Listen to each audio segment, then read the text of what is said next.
Alright guys, it's Chatterbox Reviews, coming at you guys with my review for the season finale of Succession Season 2.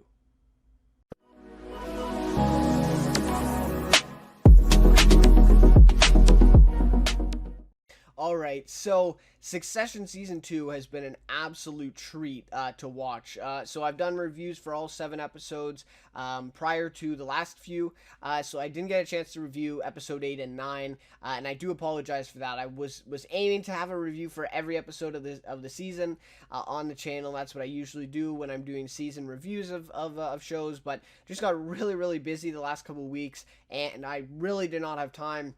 The only thing I would have had time for is a quick kind of 5 to 10 minute little thing, and I really like these long form reviews where I just talk about everything that kind of comes to mind, and kind of go on rants, I guess, a little bit, if you will. That's just the format that I like and that I enjoy and that I feel is more consistent with the rest of my channel. So anyways, I wasn't able to do reviews for those 2 episodes, but obviously, both were amazing. Episode 9 in particular was probably, to me, right now, the way I look at it is it's probably DC episode 9, this episode, and then last season's finale, which are the top 3 best episodes of the series for me. Just an amazing episode, episode 9. Episode 8 was also really great. Some really great laughs and comedic beats in that one as well. And then DC, just like kind of everything culminating to that moment of those hearings and seeing Gil back.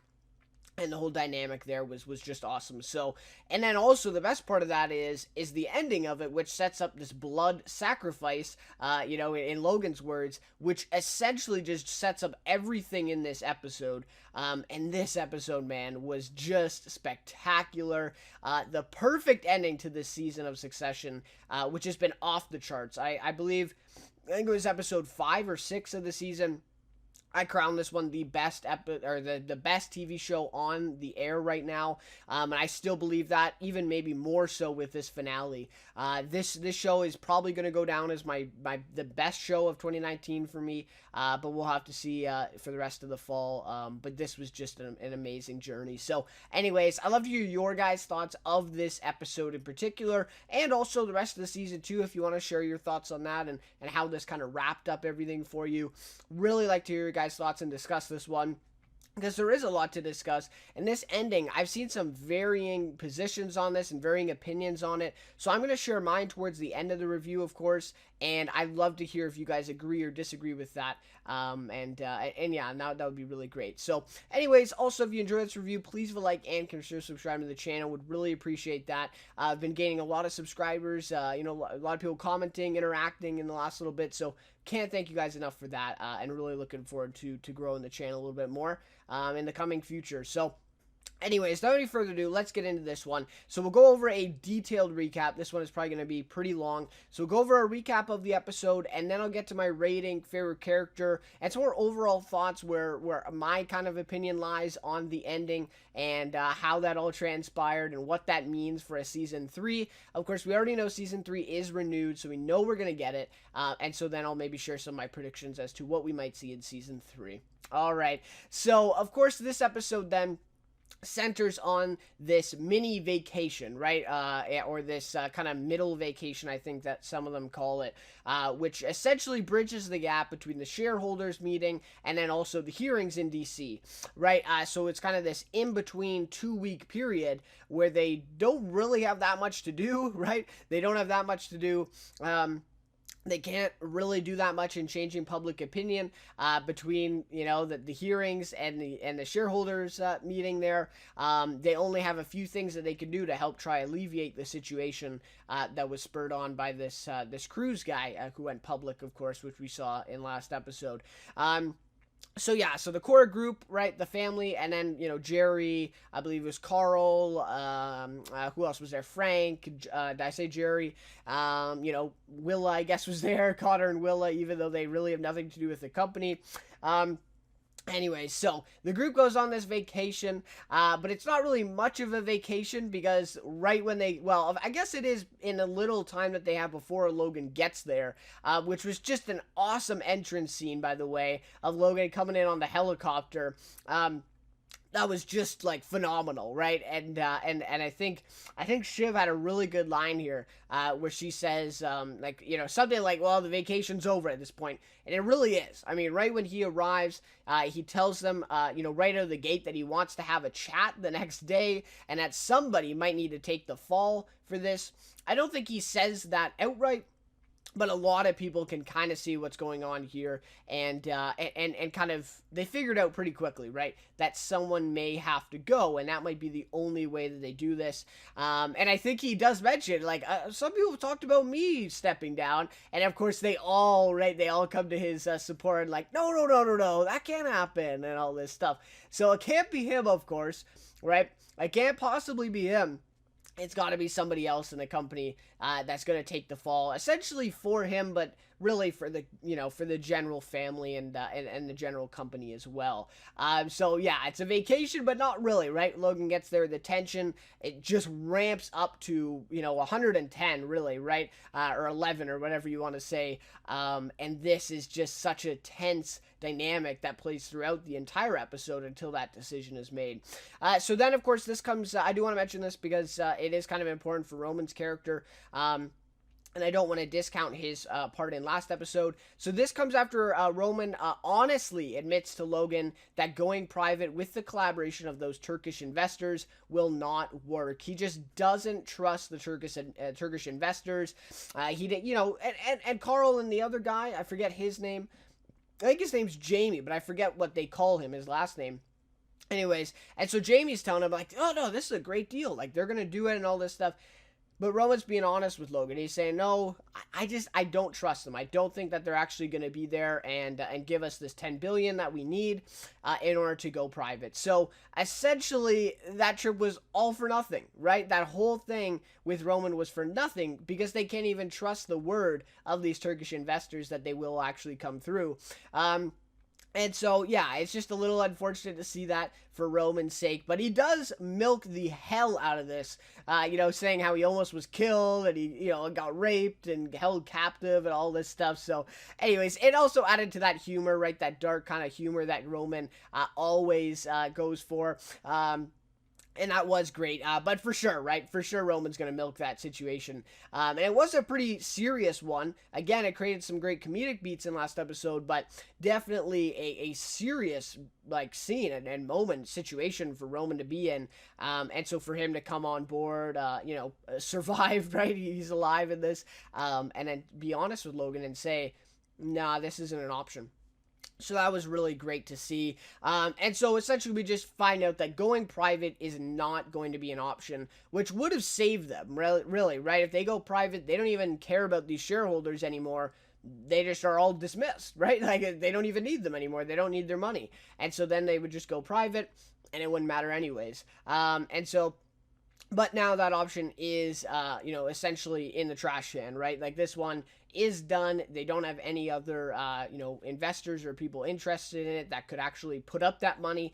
And so this one is done. So now we're back to the blood sacrifice option, which we see in this episode too. And I do want to point this out as well, is that, yes, Logan does seem ruthless, and especially in the way that he picks this, you know, person that's being sacrificed towards the end of the episode, of course. You know, but we see throughout this episode, like, yeah, he's ruthless, but he actually doesn't want to do it. Like, we see him showing some restraint and showing this emotion of, like, okay, I really don't want to do this, right? And we see the way that, you know, him and Kendall go to Stewie, which I'll touch on in a moment. He's willing to go to Stewie even in order to prevent having to do this sacrifice. And so I think that also speaks to Logan as well, whereas he's not just a ruthless guy who doesn't care about anyone, including his kids. I think he legitimately does care about it, and he has this feeling that whoever he picks, it's going to affect him, right? It's going to impact the family, and he doesn't want to do it. He'll do anything to not do it until he is forced to towards the end, right? So then the next day, we get an outstanding scene, one of the best scenes of the season, in my opinion, where everyone gathers at the table to eat breakfast, I believe, and Logan invites them to throw out names for this sacrifice. And so this is a very similar, a lot of this episode is very similar to what we saw. I think what episode was it? Was it episode 1, I think, of Summer Palace? Where he's going around the table and asking for people's opinions about who should the next CEO be. And again, it's just such a great parallel that they draw here with doing a scene like this and having them gather at the table. Once again, almost the exact same group asking them, okay, who's going to be sacrificed now, right? Like, it's a totally different situation, totally different stakes involved, and yet they're still, essentially making this parallel between those two, situations, and I just loved it.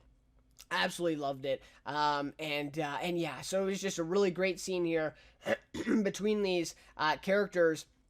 And of course, this spurs on some really great funny moments here, but also some fantastic dramatic beats as well. Obviously the most dramatic we get, or the most kind of intense we get, is with Tom and Shiv. And that was a really interesting dynamic, and not that surprising with all the stuff they've been building up to in this season between Shiv and Tom, which was one of my favorite parts of this episode for sure. And so in this scene, Shiv doesn't really back Tom up here. She actually says, like, yeah, Tom would be a good pick and all this stuff. And it just really gets the Tom we see. And that tension kind of ramps up as well with that. And I will say, I think Roman in this scene seems to hold a lot of sway with his dad in these discussions, as does Shiv. And we see Kendall kind of voices his opinion here too. But it really does seem like Shiv and Roman, you never really consider that they could be the one sacrificed. I mean, even in this scene, like the way that Logan treats them, the way that they treat Logan, and the way they are in this discussion, it almost seems like they're the only two that are completely protected here, which is interesting because then we see Kendall voice his opinion, and it doesn't seem like he has the same amount of protection as those two. And this is again some foreshadowing for of course the way it plays out later on. Anyways, I just thought this was a really good thing to mention, this dynamic here in this scene between these three. So just a really awesome stuff. And the stuff with Roman saying, oh, I heard it was Frank. What about Frank, though? And like Frank tries to push it on Carl, and Carl tries to push it on Tom. So anyways, just some really, really great comedic beats here as well. And a very similar scene to that one in episode 1. I mean, overall, they didn't seem to get too far. They end up pretty much right where they began, only Tom now seems like a possible target, but still not that big, or I guess big enough of a figure in the company. And I think Kendall alludes to that really, really well, is that he just took over, right? He literally just took over. He was in cruises for just a little bit. So he is really not a big enough guy to drop or to sacrifice here. Yet Shiv just keeps piling it on, which is an important part, right? So anyways, yeah, so very similar themes and processes to how the season started in choosing the CEO.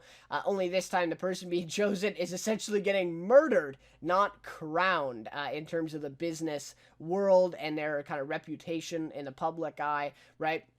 Anyways, like I said, love the parallels here throughout these two scenes. All right, so then, like I said, for one last chance at avoiding this choice, right? Logan wants to avoid this choice as much as he can, or at least for as long as he can. And so Logan and Kendall go to see Stewie, and this is kind of like a last-ditch effort. And I think Logan tells Kendall how embarrassing this is for him. Like, it really is humiliating for Logan to do this. And again, I just think this speaks to how much he wants to avoid that decision and how much he feels for the person that he's about to pick. And whether he decided on Kendall at this point or not, I think is up for debate, but I think at least he has that in the back of his mind, that Kendall could be an option here, and I'm not going to feel very good about it if I have to go through with that, right? So anyways, so they meet Stewie on an island, on the coast of the cruise ship, right? And they basically offer him this deal that they think he'll never refuse, and it basically will solidify both, the company, the shareholders, and all this stuff. So this deal will solidify all that. Will hopefully, make that and even, a more concrete organization there with the shareholders. They'll start buying in a little bit more. But the more important part is that it'll suppress the proxy battle, which is the biggest thing going on with the shareholders right now, and why a lot of them have started to jump ship and all this stuff. It's because Stewie and Sandy are actually being successful here. And so hopefully it'll accomplish both objectives here by making this deal with Stewie. So when they get there, Logan pitches him this deal very quickly, right? He doesn't really bullshit. They sit down at the table, and Logan gives him the deal. So we see this deal, right? Like, Logan tells him this deal, which it actually seems like a really amazing deal, giving Stewie a lot of control in the company. Like, I mean, a lot. And I could see why Logan told Kendall that this was humiliating, because this is a humiliating deal. Like, it really is, right? Like, this is giving Stewie a lot in this company, and maybe even, like, more than he deserves, really. But again, it's to save the company at this point and save Logan from making that decision about the blood sacrifice, as he says. I just love that term, right? So anyways, so we see Stewie thinks about it for literally a couple seconds, and then says no. So I love this. I love Stewie as a character. He's just really great. And I'm gonna have trouble pronouncing the actor's name. I think it's Aaron or Ariane Moayed or Moyad, something like that. Anyways, and so he does an amazing job as well with Stewie as that character and portraying him. He was great in season 1 as well. Anyways, so he tells him no, right? After a couple of seconds, he's like, no, I don't think so. So Logan tells him at least he has to consider that deal. Take it to Sandy, right? Like, at least talk about this deal. It's an amazing deal, right? And it really is. So Stewie then says that him and Sandy are succeeding in pulling away shareholders from Waystar, from Logan, with offering them more money and more stability. Thus, why in the world would Stewie accept this deal right now, right? Essentially telling Logan, like, why would I ever do this when we're actually succeeding and taking away shareholders from you, right? Why would I possibly partner with you at this point? And it makes sense, right? It just wouldn't be realistic if Stewie accepts this deal. Like, yes, it's a really good deal and probably a better outcome than anything that, is confirmed for Stewie and Sandy. Like, they might not succeed and get nothing. At least this gives them a lot of control, right?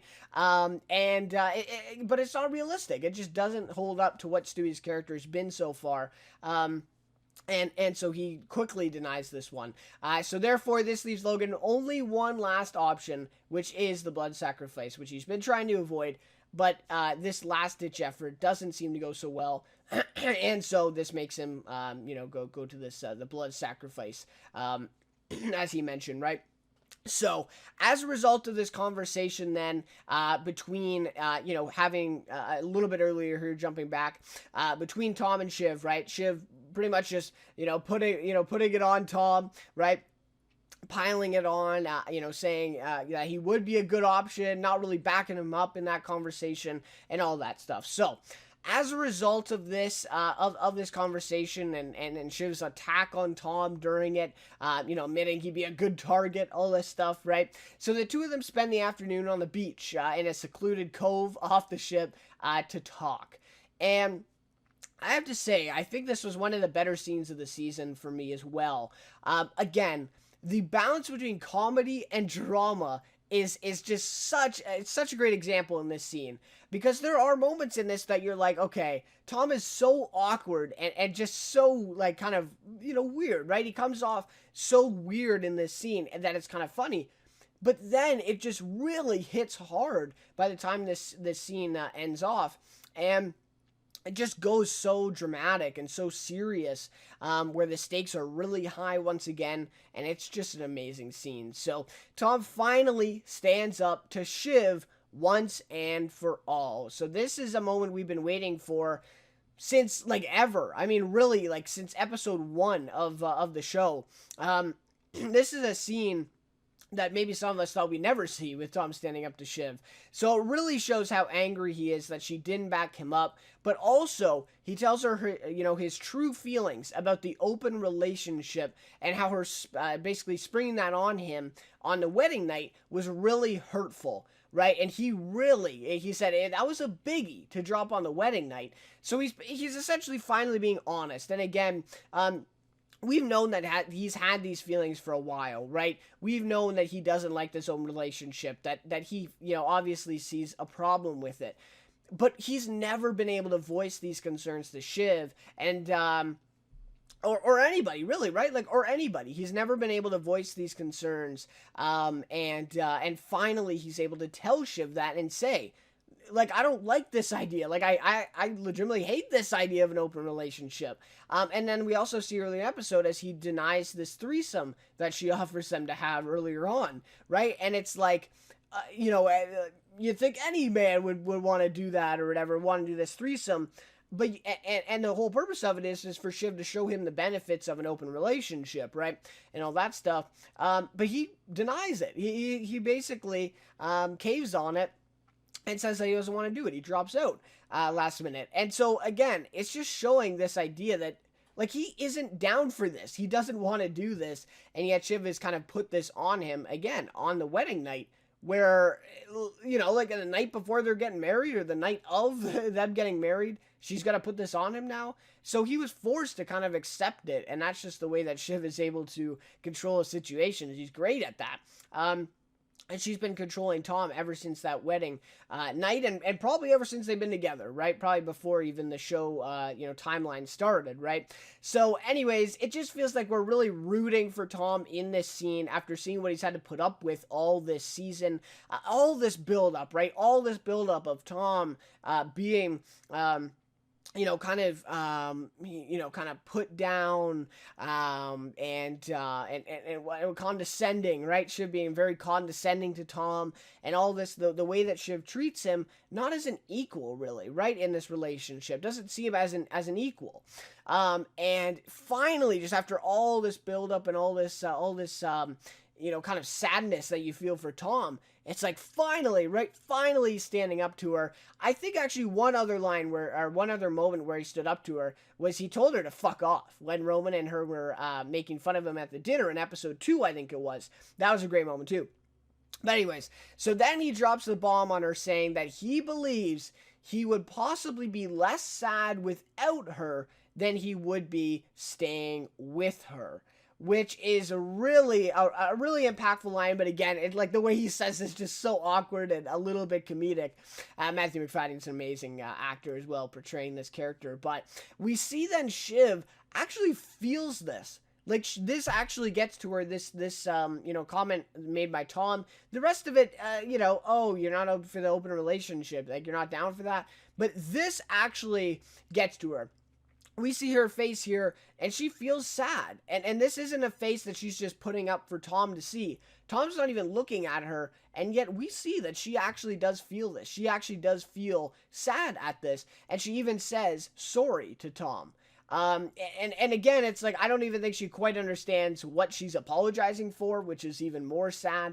But at least we get this idea that she actually feels this, she actually cares about Tom, and I think Shiv actually, again, I think she does care. I think that's what this shows. She actually does care about Tom, and I think she really does love him. I really do. I think she really does love him, and I think she wants them to stay together. But again, the problem is she doesn't see him as an equal in this relationship, and yet he sees her as possibly more than that, right? So it's a really one-sided relationship. I think that's obviously the root of the problem here, and it's great to finally see this boil over after the season-long build-up between Tom and Shiv. Just an awesome scene here that ends up with both characters, teary-eyed, right? Because of this, division all this time, and then finally Tom is able to voice that concern. So whether this actually materializes into them breaking up or something, I'm not exactly sure. Obviously this is fueled by the tension that Tom is feeling already, and so that could be it too. Maybe he kind of calms down a little bit and they are able to talk things out a little bit better. But that's definitely an interesting scene. So then this leads to Tom, and this was one of the best moments of the episode in terms of the comedy aspect of it. Just a hilarious scene. But again, also dramatic because we know that scene just played out with Tom and Shiv, and him being so angry that he's finally voiced these concerns, and he's finally stood up to Shiv. But it's also hilarious just the way it plays out. So this leads to Tom going back to the cruise ship right when Shiv and him get back on the ship. He goes right to Logan, who's sitting at the table, and he's like just sitting down. He's just sitting down for his dinner, right?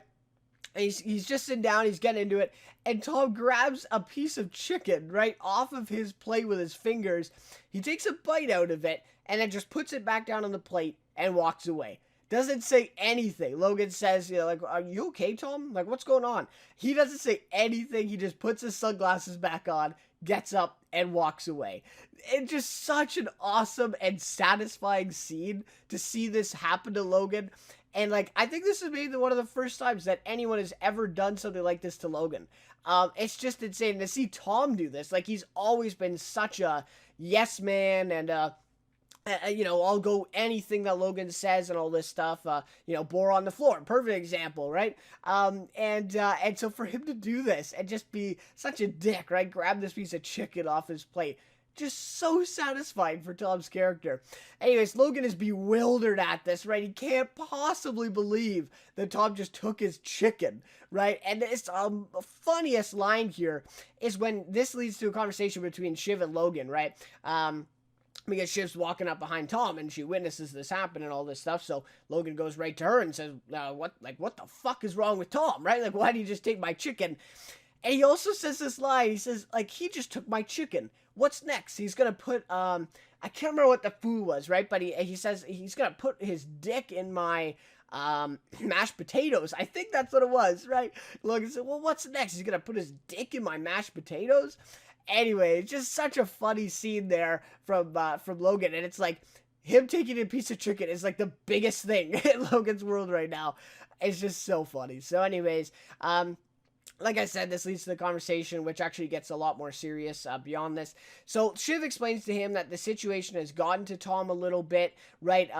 Not talking about their relationship problems, obviously. She's not being that honest, but she is just saying, like, he probably took your chicken because things are getting to him, right? And the tension is getting to everybody, right? Everyone's worried. Probably except her, right? Everyone's worried that, it might be them or what the consequences of this might be, right? All this stuff, right? All this stuff is getting to him. She also alludes to, the hearings, right? The grand hearings fuck up by Tom. Absolutely just screwed everything up for him, right? That definitely has to be weighing on Tom, right? Making him feel more likely to be picked, making him feel guilty. So a lot of that stress is on Tom, and so that maybe explains his actions there. But of course, we know that probably the main reason is because of what just happened between Shiv and him. Anyways, so then Logan asks Shiv about the choice he's about to make. And he actually asks her who she would pick, who she would go with here. What choice would she make if she was in his position? And he makes this important thing where he says, well, people in charge have to be able to make this decision. And he's essentially talking to the fact that, well, if she's going to become CEO, she has to be able to make this decision, right? So he tries to get her to, to tell him where, she would go with this decision, who she would pick, but she doesn't take the bait. So she tells him that she can't possibly make this decision. But the most important thing about this is that she pleads to him not to choose Tom. Even tells him that he has to do this for her, as we see her even tearing up in this scene so that Logan does not choose Tom. And to say something like, do it for me, Dad, do this for me, don't choose Tom for me, that is, to me, the first time we've ever seen Shiv really put herself out there to back Tom up. In the whole entire series, I think that's the first time we've ever seen that. Again, this is why I think she really does care about him, and she really does care if Tom is the blood sacrifice here, because again, she's willing to put herself on the line here. Says, do it for me, right? Like, do it for me. Don't pick Tom for me.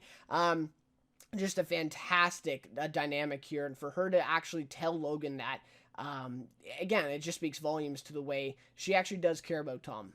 And I've never doubted that, but it's just like, it's really awesome, right? Or I guess really interesting to see her finally voice these things, and that we can actually, have some tangible evidence of it. It is really interesting. So then after Shiv talks to Logan, she heads out to Kendall, who is listening to music, and tells him that Dad wants to see him. Now, this is at least presumably what she said to him, because we can't hear any audio at this point. This actually is a completely quiet scene, which actually starts out with from Kendall's perspective, because he's listening to the music, right? So anything outside of the music would be dead silent for him, right? He can't hear anything else out in the world. And so the way this plays out is it's just complete silence the whole time that Shiv goes out and talks to him here.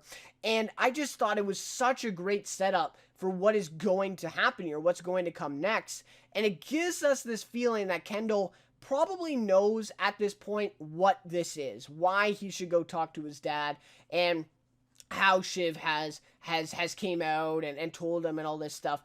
I think this really was an amazing way to film this scene and show that Kendall probably knew what this scene was about, or what this moment was going to be, and that he was going to be the one that was sacrificed by Logan.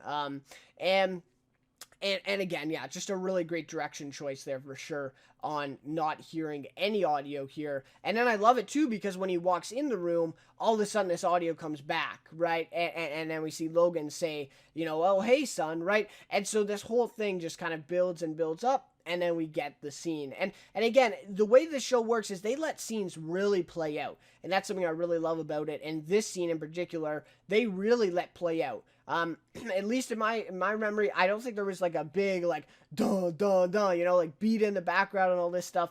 This is a relatively quiet scene with just two actors talking to each other in these characters.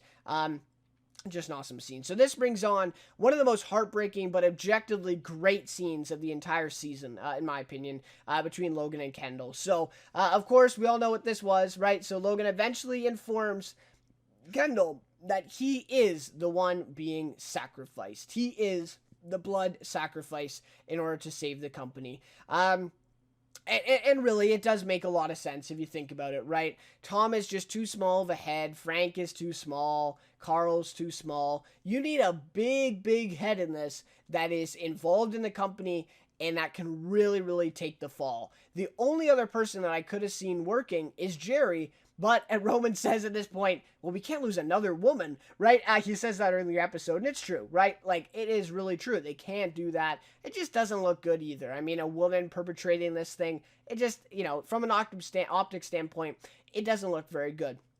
Though I'm sure, especially the woman that's in charge of the news network too. I mean, she's definitely not innocent of some of those things. Obviously not to the extent of Cruz's, but she's obviously a little bit responsible for some of the stuff that goes on there. So obviously I don't think that's, I guess, basically removing that responsibility, I guess. I kind of losing the word. But anyways, removing that responsibility from women, and even Jerry. I mean, she's been working high up in the company for this long, and she knows, right? They all know about it. Anyways, so it's just too much of a good look, and it just makes a lot of sense to have Kendall be the one to take the fall. I think he's just the best option at this point next to Logan. And so this just really works. So, and I think Kendall knows that too. He knows at this point that, when Logan says this, that, it really is a good option. It really is, and it's probably the best option. So we see Logan doesn't view this as a personal, decision or something that is going to, impact Kendall and his relationship personally. He really does view this as a business move, which is a little bit interesting because he acts rather straightforward about it, like really doesn't show much emotion, just says, yeah, like, you're the guy, right? We got to make this business move. We got to spin this way, and you're the guy. You're the one being sacrificed.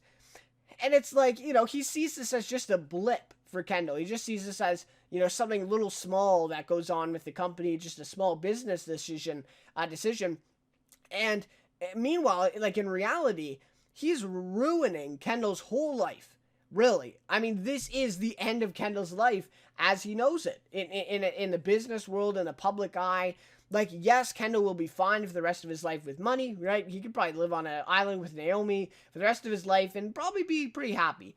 But he can never go out in public, like, for at least a few years, right? He will be disgraced in the public eye for all of this and taking this responsibility, and he will definitely not get another job at a firm anytime soon. And so his life is going to be ruined over this, or at least his business life is ruined. And we just see Logan, like, he doesn't seem to comprehend that, or at least view it that way.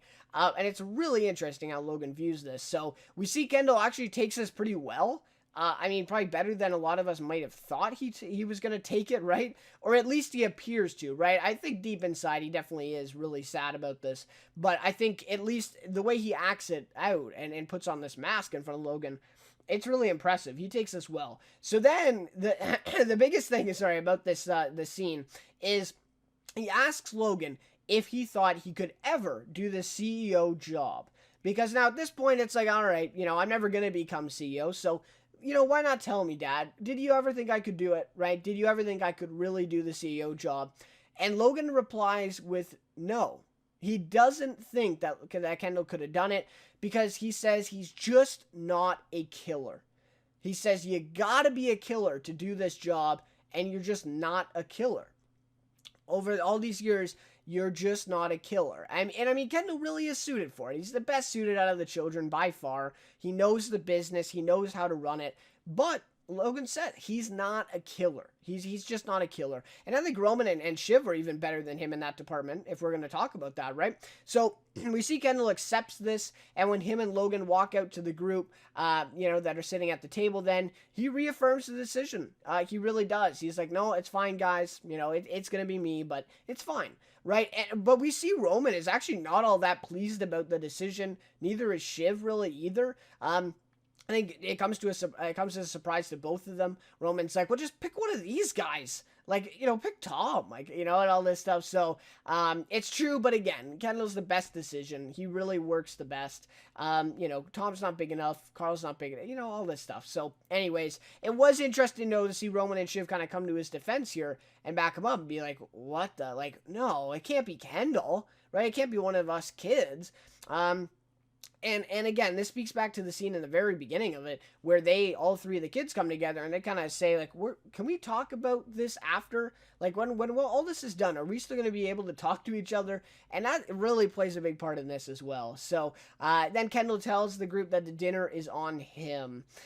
So, again, just seeing Kendall taking this really, really well, and taking the fall for this. And it's just so heartbreaking. It really is. It's just really, really, really sad. So, a big thing, though, at this point as well is, did he know what he was going to do at the end of the episode already at this point? Because he seems oddly confident in this scene, and the way this all plays out, or was it really just an act, right? And I think, to be honest with you, I think in my opinion, he decides to do what he's going to do on the plane. And I think we see that in his facial reactions when Greg talks to him.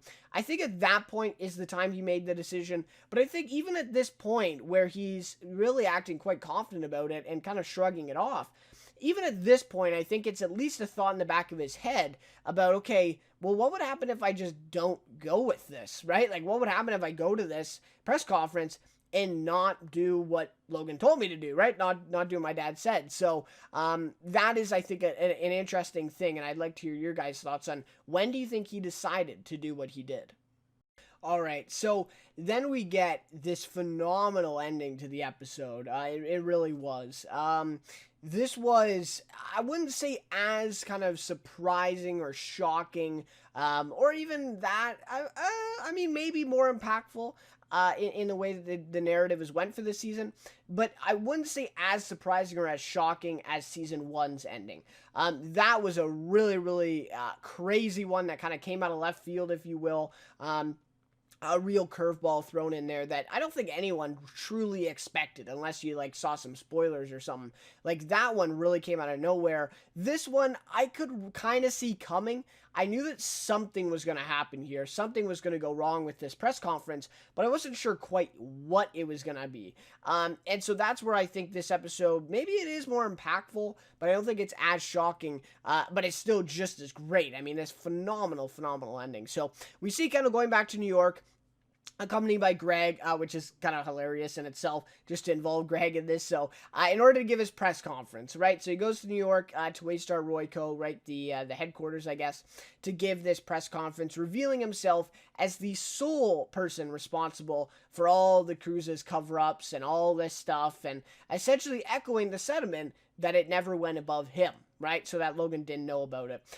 And so the way that this all plays out is it's such a long, dragged out sequence that, again, you get this feeling that something wasn't going to go right. Like, something was going to happen here with Kendall at this point, and I wasn't quite sure what it was going to be.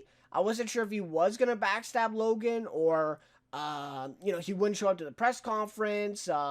Someone was going to be there and try to hurt him, or he was going to hurt himself. I thought that was maybe a possibility going into this finale, that something may happen like that to Kendall, especially after he's chosen as the one to be sacrificed, that he may actually think about doing something like that, or somehow, get a hold of some drugs and start drinking and then show up to the press conference drunk or drugged out. So I thought all these are possibilities, right? Like, this is just way too long of a sequence for this to go well. So anyways, all this stuff is coming in. And so finally then, all this tension, everything that's been building up the entire season, but more specifically this episode, comes to a head. So finally, he arrives at the building and then walks out onto the podium where a written statement sits, right? So a little piece of paper with this written statement on it that he's supposed to read and address to the people. And again, saying that he is the sole person responsible. So again, I don't need to mention this, obviously, but I feel like I kind of have to, is the parallel between. It's just an insane parallel, and I'm going to touch on this in a few moments. But like how we started this season with him doing that interview and reading the prompter essentially word for word, reading exactly what Logan wanted him to say. And then you do this interview to end the season for Kendall, and he does pretty much the exact opposite of what Logan wants him to say. It just really is an insane parallel here, and I gotta mention it, but I'm sure a lot of fans already, obviously you figured that one out. So, as he sits down and starts talking, you can quickly see where this is going to go, because he begins talking about his involvement, but in such an unrehearsed manner. It really doesn't seem that professional, and he doesn't look like he's looking down at the statement. So just right from the offset here, you could see that this was not going the way it was planned, or at least that he was like really nervous and he just wasn't getting into the statement or something, right? But then he does a complete 360 here.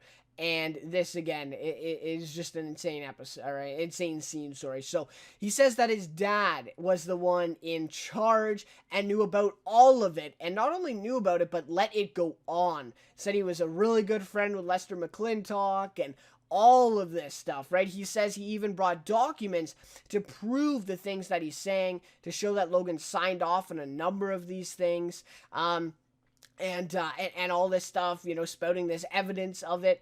And it's like, what just happened, right? Like, Tom taking his chicken was one thing, but Kendall doing this is a whole other thing. And I also really like this way when he talks about the documents, they zoom in on Greg actually holding the documents in his hand, which is an important thing, because that leads me to wonder, was Greg in on this too? Like, Greg wasn't being sacrificed. I don't think that's what they meant by this. But I'm just wondering if Greg was in on this. Like, did Kendall tell him what they were going to do in advance? So that's a really important thing as well. I mean, they had this whole thing with Greg turning down the $250 million from his grandpa, right, to stay at Waystar and work with Logan, and this whole thing, and now he's going to betray them? So this is a really interesting dynamic for Greg, which I really hope they explore next season. But anyways, so he then calls for the end of his dad's reign on the company. That's basically how he ends the press conference. And he rips up the statement speech that was there on the table and throws it, right? He rips it up and throws it back on the podium as he's walking away. And the media crowd erupts. I mean, they just go insane. They just go crazy at this point. Because I'm sure a lot of them, even going into it, were told, okay, like, this is going to be about Kendall taking responsibility. Or at least they heard some rumors. This is not what they were expecting. And neither is, Logan or anybody involved is expecting this to happen, including Carolina, who she just goes like wild. she just goes wild. She's just in shambles as Kendall walks out of the conference here. She's just like hands on her head, like what just happened, right? And all the media feeling the same way. Again, just an insane, chaotic scene here for Kendall to do this. So then, the most important part of this all, so Kendall does this, a very quick conference, to be honest. It was like a 1-minute takedown of Logan, which you only need like one sentence to do that. With the landscape and the media already attacking Logan and just wanting to find one reason to take him down, you only need a little bit, and Kendall gave them massive amount, right? So anyway, so then we see Logan. We see him, Shiv, and Roman reacting as they watch from the ship. And they watch the screen and they watch what Kendall's doing. And we see Shiv and Roman's just bewilderment here. They can't believe it. I think, Roman says, what the fuck is he doing, right? And all this stuff. And then we watch Logan's reaction. And this was just an insane frame to end the season off. So it really is the ultimate betrayal at this point for Kendall to give to Logan. It's worse than season 1's betrayal because this time it's public and it's real, right? Last time all it really materialized into was rumors, and only took Kendall going on this one interview to straighten it out, say, no, I like my dad's plan better, and all of that was crushed. This is real. Like, this is Kendall going out to the public where all the media is and saying this instead of just a kind of, in the woodworks kind of betrayal deal that him and Stewie and Sandy are drawn up. This is actually real. This is actually out in the public. Now, this, again, is the ultimate betrayal to Logan. So, you're expecting Logan to flip out or fuck off. Yeah, one of those things. But this, again, is one of the best moments of the season. Like, I don't know. It's just an insane moment. So, this one is a direct attack on Logan. Not just Waystar, but this one is a direct attack right at Logan from Kendall. And you're expecting him to be angry, to be just infuriated, right? Though, oddly enough, we see Logan give a bit of a smile in the last frame of the episode here, and that's where we end off this season of Succession. An insane reaction to what just happened and what transpired with Kendall in this press conference, and an insane, just chaotic moment to end the season off on, which we pretty much did on season 1, though we had a little bit of aftermath, right, with Logan reassuring that they've already covered up everything and that nothing will get out. We're not kind of getting that a little bit of closure in this one. Like, this one is ending right at the chaotic moment, right at the climax, and then we'll have to come back for season 3 next year, which, man, am I looking forward to. So, now, I do want to explain my kind of interpretation of this ending, and also talk a little bit about Kendall's character and the way this all makes sense. So, first off, what a journey they took for Kendall's character this season. And for those that doubted if Kendall was the main character in this show, which I have believed even since, halfway through season 1, I think Kendall is the main character in this. I think Logan maybe gets more screen time or something like that, or maybe about the same, but I think Kendall is, because think about where he started in this season and how much attention, how much focus we've paid to his character and following him in this arc throughout the season. I don't think any other character has had an arc as big or as significant as his throughout this season. And so again, think about where he started in this one, how vulnerable he was, just going along with his dad's every call. Again, in that interview, reading essentially word for word what Logan wanted him to say, right? Basically just going with whatever he said. And now he completely buries him, right? And defies his ultimate request and does exactly the opposite of what Logan wants him to say. Again, and it just makes so much sense. It's not just the fact of like, oh, just wow, awe factor, right? It's shocking, Kendall suddenly does. It's not sudden though, really, right? It really is a great journey throughout this season, and it makes a lot of sense. Just a logistical development here for the character. Such a great parallel, again, between how the season started with Kendall doing that interview and Logan watching, to the same thing happening here, but with very different stakes and a completely different outcome. And I said this before, but it really is just amazing, just from a visual standpoint, of how similar this looks. It just really is great, and I think this speaks to the great writing, obviously, but also Jeremy Strong's performance. I think this is an Emmy-worthy performance this season given by Jeremy Strong. I think if he doesn't get nominated, I'm gonna be super mad. He deserves this nomination. I'm not sure if they'd nominate him for supporting or lead. Either way, he's got to be in there in the Emmy consideration next year. This was an amazing performance, if not only just this episode. I mean, let's be honest, right? So, and the rap in episode 8, like, come on. Anyways, so Kendall makes that last decision. Okay, so this is me kind of explaining my thoughts on it. So, Kendall makes that last decision because of the line where he asked Logan if he thought he could ever do the CEO job, right? And Logan says that he's not a killer.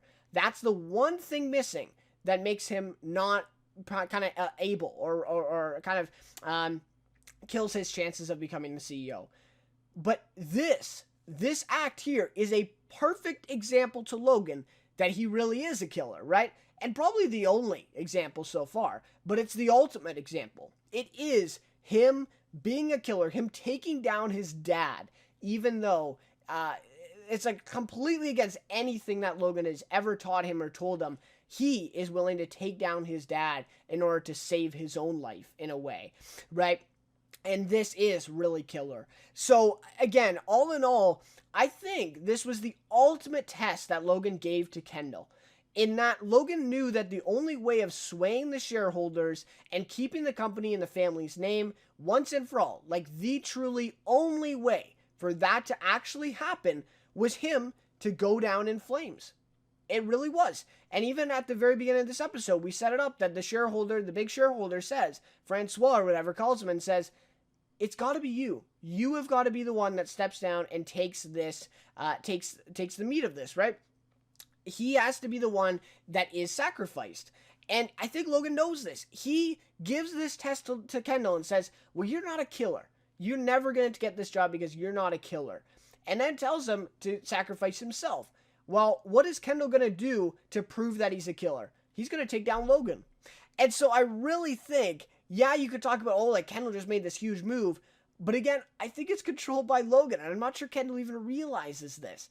Kendall doing this makes Logan going down in flames a reality, but it also shows that Kendall is finally ready to take over. He's finally taken that final step in order to now be the new CEO, take on Logan's role. And that's why Logan smiles at the end of this scene, because he finally sees what he's wanted to see in Kendall for years. And now he knows that the company is in good hands with Kendall running it and him stepping down. He finally knows that Kendall is ready and that he is a killer at this point. And I think it really is him being proud or impressed by Kendall in this thing. I think he's legitimately proud of Kendall at this time, and finally seeing him in this light that he's wanted to see him in all these years of him working in the business and trying to get him ready for this role.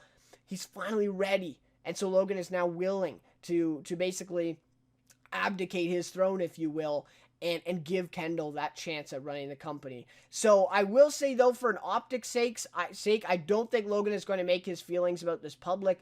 I don't think he's going to go out there and tell everybody that he's impressed or that he's, proud of Kendall or anything. I don't think that's going to happen. I think there's probably going to be somewhat of a fight, somewhat of a conflict here with Logan. I don't think he's going to go down easy in season 3.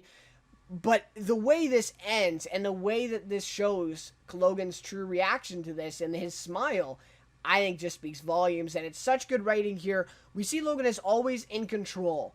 Always in control. I mean, nothing really happens in this that he doesn't control or that he doesn't end up spinning his way and getting his way. And I think this is not an exception. I think this was a test for Logan, not even knowing. Kendall probably didn't even know that. But it was a test, posed to Kendall here, and Logan saying, okay, you're not a killer, and you got to go sacrifice yourself now. So Kendall, what does he do to prove that he's a killer and prove that he can do the job? He takes down his own dad. And it just, again, it's just an awesome, awesome moment. And Logan knows, if he would have picked Tom to do this, Tom would have just sacrificed himself. He would have never done what Kendall did. And so it's just such an amazing, amazing writing, or sorry, I guess written beat here, and the way that they end this season off and resolve this Logan and Kendall dynamic in this season, just flawless. So an amazing job at ending this one. Again, I'd love to hear your guys' thoughts. Maybe you guys have a different view on how this went down, but either way, I'd love to hear your guys' thoughts on that for sure. Alright, so now it's time for my rating. I think this might be the longest review in history. But anyways, let's get to it. So my rating for this is a 4.9 out of 5. The only reason that this is not a perfect episode, which it very well probably is, let's be honest, but the one thing that was unresolved that I was really hoping to see is Roman and Jerry. And we even saw that last episode when Roman kind of alluded, like, you like Jerry? And so that scene with Carl and Jamie and that, I thought was a really good scene. I thought that was going to set up something big in this episode, but we never saw the payoff.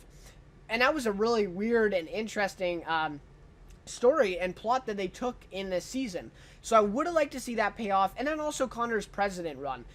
A lot of time was spent on that, and I was actually really looking forward to see how that would actually play out and how serious Connor was about it. And then in this, we see that Logan basically just shuts it all down. And so that was a bit disappointing, but other than those two things, this was a perfect episode. Like, really, it was perfection.